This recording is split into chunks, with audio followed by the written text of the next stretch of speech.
Encore une année de troubles internes au Soudan après que le dirigeant de longue date, Omar al-Béchir, a été évincé par l'armée en 2019 à la suite de manifestations populaires massives.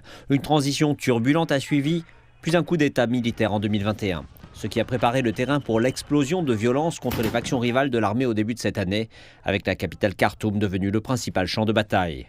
La guerre qui a éclaté en avril a fait 10 000 morts et plus de 6 millions de personnes déplacées dans le pays ou cherchant refuge dans les pays voisins. Les pourparlers de paix semblent être dans l'impasse et aucune solution n'est en vue.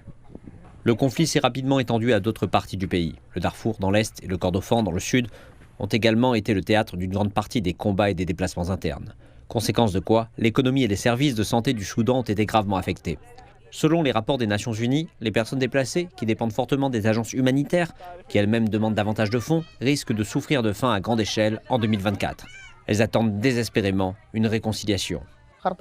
La situation est mauvaise ici et notre avenir est indéfini car les combats ne cessent pas. Et même si la guerre s'arrête, nous ne pouvons pas rentrer immédiatement chez nous car nos maisons ont été détruites. Mais nous espérons que la guerre s'arrêtera et que nos vies reviendront à la normale.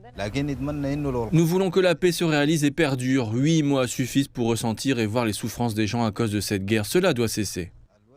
Mais les combats montrent peu de signes de relâchement. Des rapports indiquent désormais que les forces de soutien rapide recrutent des combattants dans d'autres pays, principalement au Mali, au Tchad, au Niger et en République centrafricaine. Les analystes préviennent que si les belligérants ne parviennent pas à s'entendre rapidement, le conflit risque de s'étendre à l'ensemble de la région. Le conflit couvre 40% des régions du Soudan. Le nombre de victimes et de déplacés augmentera avec l'extension du conflit. La guerre au Soudan s'étendra aux pays voisins si elle n'est pas contenue rapidement.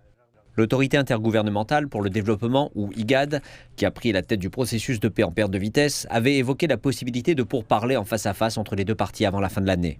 Et les deux parties poseront probablement des conditions préalables strictes à de telles discussions. Mais alors que l'année 2023 touche à sa fin, ce geste des parties belligérantes apporterait une petite lueur d'espoir aux citoyens ordinaires avant d'entrer dans la nouvelle année.